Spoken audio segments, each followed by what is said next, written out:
Nous sommes les paisibles habitants d'une cité de baraka et de grâce. La carte du monde, à coup sûr, serait obscure sans un endroit qui porte le nom de Thiès. Nous vivons dans le cadre de mœurs politiques et civiles qui répondent aux exigences de liberté et de dignité, de tolérance et de paix. Nous sommes les héritiers légitimes de toute cette tradition. Nous n'avons pas fait des efforts immenses pour acquérir ce patrimoine, car il nous a été légué par une communauté courageuse, héroïque et fière de sa cité, mais aujourd'hui absente et regrettée, celle de nos ancêtres. C'est à eux qu'incomba la noble tâche de bâtir une cité fondée dans le refus et l'indocilité face à toute forme de domination et d'oppression. Notre mission se limite à transmettre ces valeurs aux jeunes générations pour que l'esprit de Thiès puisse continuer de vivre à travers les siècles. Nous avons institué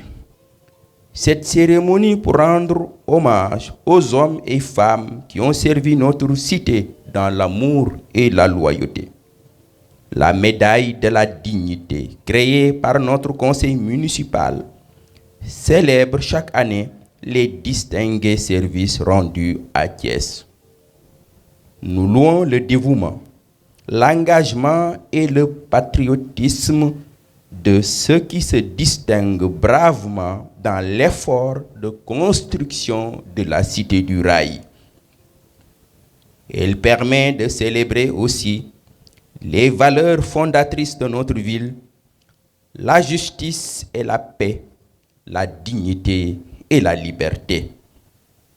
Notre objectif est d'honorer les braves hommes et femmes de notre panthéon local qui doit nourrir le panthéon national. Il n'y a pas de nation sans terroir. La nation se nourrit des sucs, des sèves et des rêves des terroirs. En vérité, le Sénégal de demain se construit d'abord à partir et par les terroirs. C'est pourquoi les hommes et femmes qui se sont distingués par leur travail et leur générosité à l'endroit de nos populations méritent les honneurs et la reconnaissance de notre ville. Chers récipiendaires, vous êtes les héros de notre rayonnement et de notre développement. Derrière chaque médaille, nous avons voulu célébrer le sacrifice consenti au service de la communauté. Vous avez construit la réputation de notre cité à travers le monde par le travail et par la vertu. La plupart des hommes et femmes que nous célébrons viennent de loin. Ils se sont battus toute leur vie durant pour gagner dignement leur place dans la société. Ils ont gravi des échelons dans la douleur et la solitude pour se hisser au sommet de la réussite sociale. Ils n'ont pas conquis des privilèges pour eux-mêmes et leurs familles. Ils ont partagé avec la société leurs richesses et leur patrimoine, car ils n'ont pas oublié leurs dettes à l'endroit de Thiès et de ses populations. Ils ont éduqué, soigné, habillé, logé et nourri la société. En définitive, ils ont donné l'espoir et la force de vivre. Vous incarnez les valeurs les plus hautes de notre ville, le refus, l'hospitalité et la solidarité à l'endroit des démunis. Vous avez aimé Thiès avec force et vous l'avez servi avec loyauté. En vérité, pour servir Thiès loyalement, il faut d'abord l'aimer sincèrement. Chers récipiendaires, dans ce monde marqué de scepticisme et de pessimisme,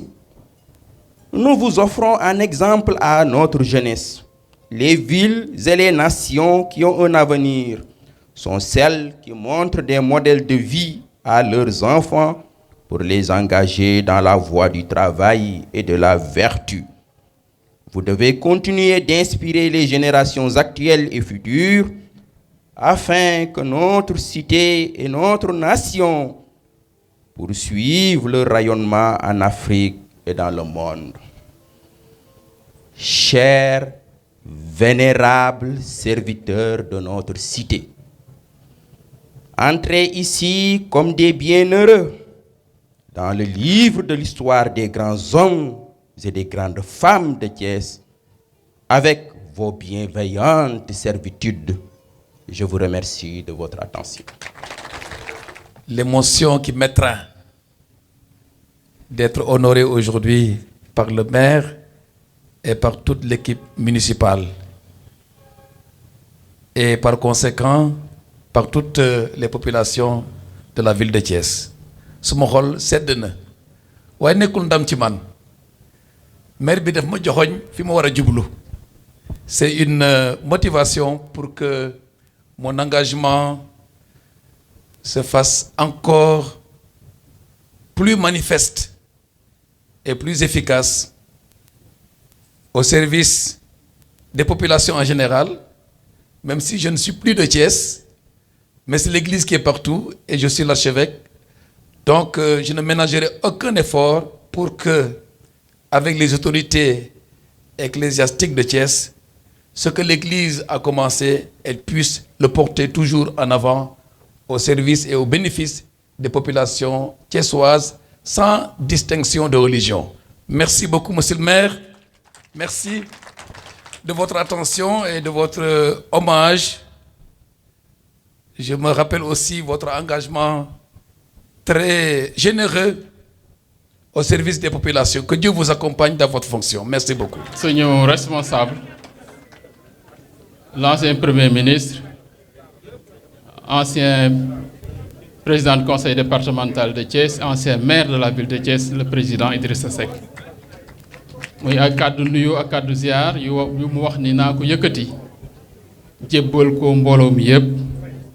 jébbal ko waa Thiès yëpp jiital ci nag ki nga xam ni tey mën naa ni moo sooke lii moo am xalaat bu rafet bi muy suñu mën naa ni rak di njabootam di monsieur le maire docteur Babacar Diop. Monsieur le maire, le président Idrissa Seck sa mag sa nijaay mu ngi lay nuyu di la gërëm di la sant ci xalaat bu rafet bi nga am ba organiser lu mel nii mais également mu ngi lay sant di la gërëm bi nga ko ci boole yow ak waa conseil municipal bi ndax laxasaayul woon pour defar Thiès pour lii laxasaayul woon pour moderniser Thiès pour médaille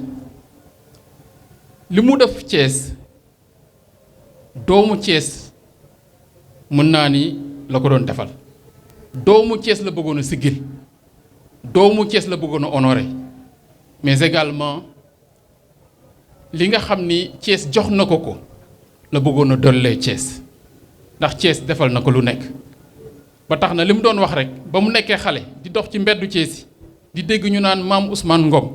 li mu fi def mu doon rêvé moom su ko yàlla may responsabilité mu def loo xam ni du mën lu raw mais nekk ci ay tànkam yàlla suturaal ko nag mu ànd ak président Ablaye Wade ba jël nguur en 2000 mu ne lu mu am Thiès koo gënal lu mu am Thiès la ko yóbbu daj na ci lu nekk nag wante Thiès jar na ko daj na ci lu nekk wante it Thiès rendre na ko ba tax na kon monsieur le maire dañu lay sant encore ci occasion bi nga ko may mu ñëwaat ci waa Thiès ne leen jërëjëf ndax waa Thiès masuñu ko seetaan waa Thiès masuñu ko bàyyi ginnaaw pendant 20 ans de 2002 à 2022 le président Idrissa Seck waa Thiès jox nañ ko loxo lu mu laaj ñu jox ko kon waa Thiès jërëjëf ñuy profité ci occasion bi nag di rendre hommage ñi nga xam ni ñoom lañ bokkal mën naa ni sargal bi di ci jiital suñu sëriñ suñu baay suñu wayjur alaaj Muniru Njegéen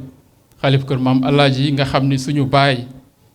sëriñ As Njegéen moo ko teewal sëriñ bi ñu ngi lay ziar di la yóbbante ñu ziar ci suñu wayjur di ko ñaanal suñu borom yàlla yokk wér gi yàlla bàyyi ko ci kanam la njaboot lu yàgg a yàgg yàlla dogal na ci fukki récipiendaires yi mën naa ni yàlla suturaal na ma de 2002 à 2022 ma nekk ci wetu président Idrissa Seck ci keppaaram en 2002 j'étais le plus jeune conseil municipal bi may investir maa ngi doon def DIA dama am maîtrise en 2000 may def DIA en 2002 may terminer mu ni ngiraan yàlla na ko yàlla jërëm ngiraan moo njëkkoon nekk adjoint ngiraan woo maa ngi woon ci immeuble bi mu jëndaloon étudiant Thiès yi te defe naa ni Babacar monsieur le maire xam na ak Ousmane Diagne mii nga xam ne samay rakk lañu maa leen accueillir université bi mu jëlee pouvoir en 2000 fekk man maa doon président étudiant Thiès yi de 98 à 2000 suñ ko doon seeti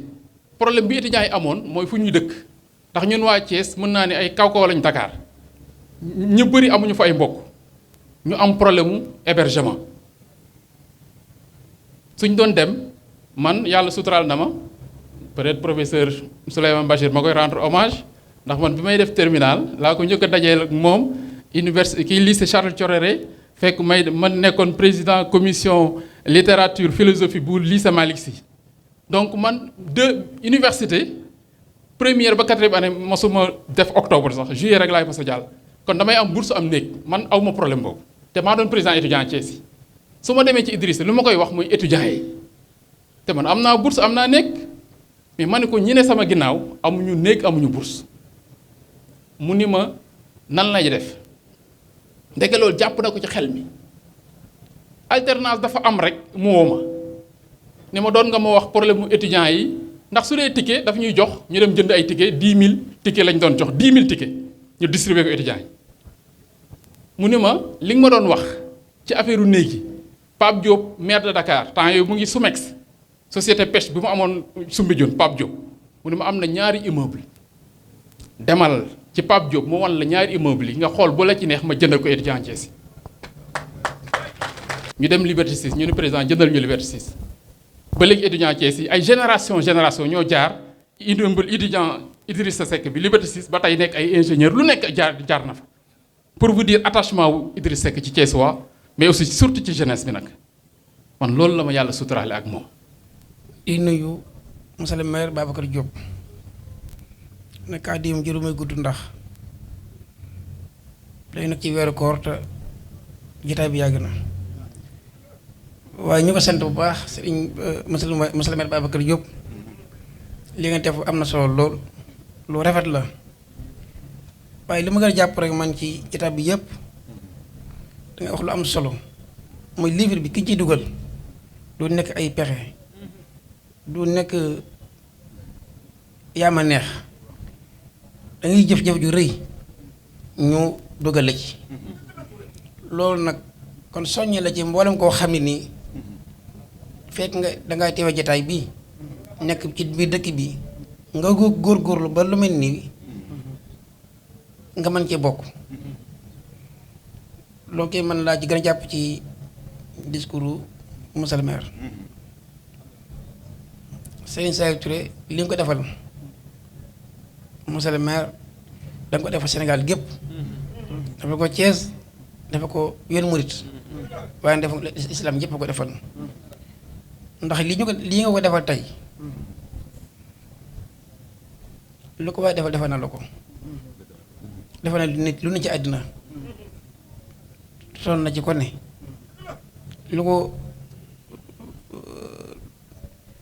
lu mu amul rek jox ko doomu aadama ko xay kon boo ko defee kon dégg nii waaye wàcc nga monsieur le maire jërëjëf sama dëgg maa ngi sant yàlla bu baax di ko sant boo xam ne gi amul fu ma yem bi ma xamee ni romb naa téeméeri at mën a taxaw mën a wax sama soxla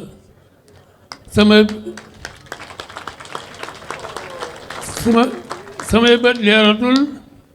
sama nopp yi da wax dëgg yàlla neexatul wante yàlla may na ma maa ngi taxaw maa ngi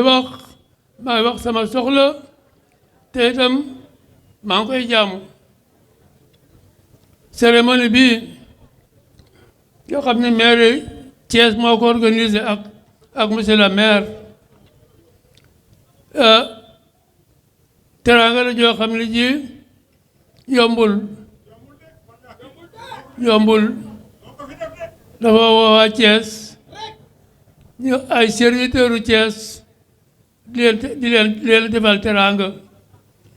serviteur yooyu mu woo yàlla boole ma ci Thiès laa juddoo fi laa yaroo école bi ñu wax urbaine te yooyu jamono moom rek moo doon école ci Thiès foofu laa amee certificat d'études 1940 ñu bari Thiès yi boobu juddooguñu yàlla def na may na ma fan wu gudd nag su la ko yàlla mayee da nga war a xam ni war ngaa delloo njukkal ndax nit ki fi ma jaar ba si mu ëgg si ñàkkul ma tooñ fi ñàkkul mu def fi ay njaaxum ñàkkul wax ay njaaxum su ko defee nga am tangu balu ko ndax mu baal la monsieur le maire nag ñu koy gërëm di ko sant wax nañu ni agent trésor laa woon inspecteur laa woon itam secrétaire laa bokk daanaka wër naa Sénégal ba teer si Thiès nekk naa fii payeur 1971 ba 1979 muy juróom-ñetti at ma nekk payeur du Sénégal le Thiès nekk itam receveur municipal parce que yooyu jamono séparé wuñu fonction yi léegi payeur bi bokkatul receveur municipal bi mais samay jamono payeur bi moo doon receveur municipal donc nekk na receveur municipal bu Thiès juróom-ñetti at loolu itam wax du yàlla xéewal la boo xam ne kii yàlla moom ak xéewal la ma jariñ ci waa Thiès ma jariñ ci Thiès fi nga xam ne fa juddoo fi la fekk baax ndaxte sag yi ma doog yee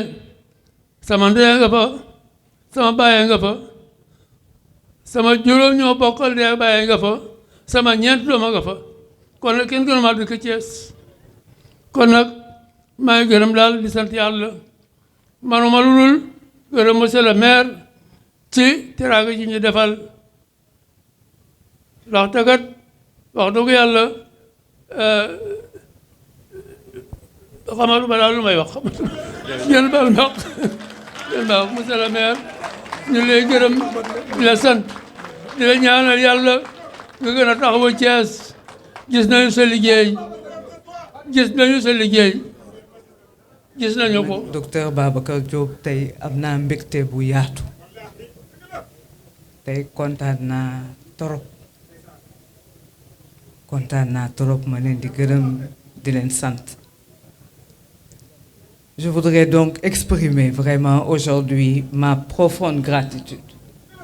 à monsieur le maire de la ville, le docteur Babacar Diop, mon collègue, mon ancien étudiant.